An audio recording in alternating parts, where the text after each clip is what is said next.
She arrived at her son's classmate's house to pick him up, but to her surprise, the door was opened by a woman she didn't know. Marissa double-checked the text message on her phone. The address is 1800 Crescent Hollow Road. If I'm not home from work when you get there, my nanny will be there with the boys.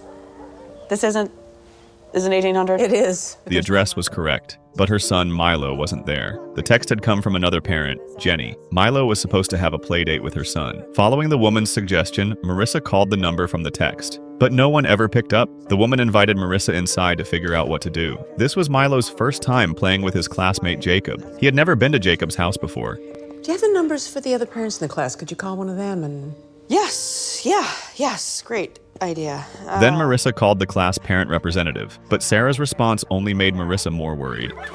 Milo can't be on a playdate with Jacob, because Jacob is here with me right now. If Milo wasn't with Jacob, then where was he? They found Jenny's phone number through the school directory, but Jenny also said she had never seen Milo, and she had never sent Marissa any message. Marissa completely panicked. Milo's personal tracker was offline as well. Her husband never picked Milo up from school. The nanny hadn't been home recently. By now, the school was already closed. Every clue pointed to the worst possible outcome. Marissa rushed back home immediately. She searched everywhere for Milo. But even after checking every corner of the house, she still couldn't find him. She suddenly remembered her younger brother, Brian, who was staying in the guest room.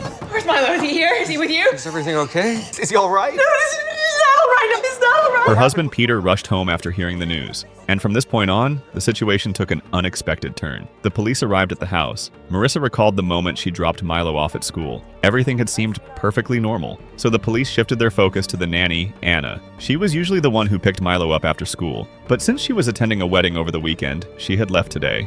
A 5-year-old boy suddenly went missing under mysterious circumstances, but the media turned their suspicion toward the parents. All because on the night her son disappeared, Marissa had contacted a writer who specialized in missing children cases, hoping to get professional advice. But her company was undergoing a debt review, so the media accused them of staging everything themselves in an attempt to use book profits to cover their financial hole. Very much. Thank you. He's my son! Meanwhile, the police discovered that the nanny who took Milo, Kelly, had used a fake name, and the last time she requested time off was on the 25th of last month. Unexpectedly, Pete had also taken that day off. Marissa remembered that day clearly, because it was the day Milo had a dental appointment. But Pete had lied and said he had a meeting. So, after the press conference, Marissa immediately confronted her husband. Are you sleeping with Carrie Finch? I don't care. You can have her. I just want my son back. Pete argued that he didn't know Kelly at all. He said he took the day off because of his brother Brian's medical condition. He went to see a doctor about it. And because the treatment involved a huge medical expense, he hadn't told Marissa right away. Pete was temporarily cleared of suspicion, but during questioning, detectives learned that Pete had always financially supported his younger siblings. So everything you have, you've worked for. Yeah. And every month, you're giving it away. Yeah, they're my family. And his brother wasn't born disabled. It was the result of an accident caused by their sister. This unusual family background made the detective thoughtful. After returning home, Marissa received a call from a bakery. But when the caller mentioned a specific cake, Jenny suddenly remembered something. Because her son often drank a milkshake with the same name, she immediately checked Kelly's credit card transactions. The little boy suddenly realized he wanted to be a beautiful woman. He secretly used his mother's makeup and clothes. He happily stood in front of his family. What he received instead was a brutal beating from his mother. Over time, his body became covered in scars. Kids his age in the town all mocked him. Luckily, he had a friend who felt the same way he did. One day, he discovered that becoming a church altar server meant he could openly wear a beautiful robe. He went home and told his mother he wanted to serve at church and receive communion. She didn't take it seriously and agreed. That night, he asked his younger brother if their mother loved him at all. ¿Tú crees que mamá no me quiere? Mamá no quiere a nadie. Pero me quiere menos, nunca me da un beso. The boy made up his mind. He put on a dress and altered it slightly. He asked his friend for advice. ¿Qué? ¿Cómo soy? Guapísimo.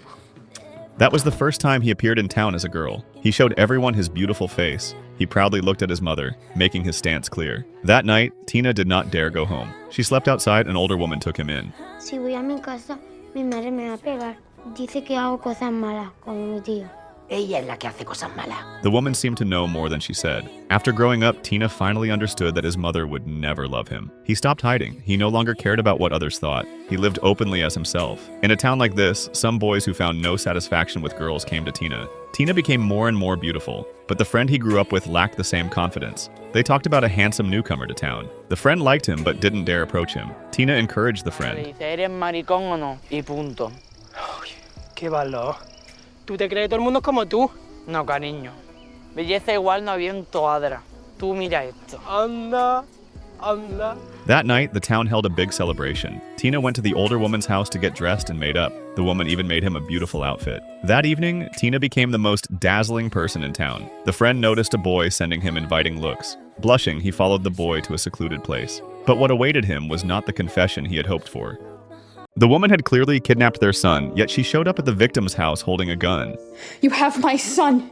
At that moment, the boy's voice came from upstairs. While the woman was distracted, Colin quickly rushed forward trying to grab the gun from her hand. But during the struggle, Kelly accidentally pulled the trigger. Realizing what she had done, Kelly quickly told them to call an ambulance and told Pete's younger brother to go upstairs and look after the boy. The room was left with only the three of them. Kelly admitted that her real name was Josie. What? No, you died. I didn't. You're dead. I wanted to be. And she wasn't here to take Milo away. Since 6 years ago, he had no longer been her child. Josie came tonight because she wanted Marissa to agree to something. Mother to mother.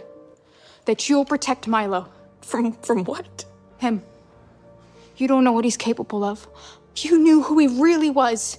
You wouldn't let him around here. Marissa found her words completely baffling. Then Josie pulled out a phone. She was about to reveal the truth. Pete rushed forward immediately. Have it. Stop! Jesus! Oh my God! Stay up there!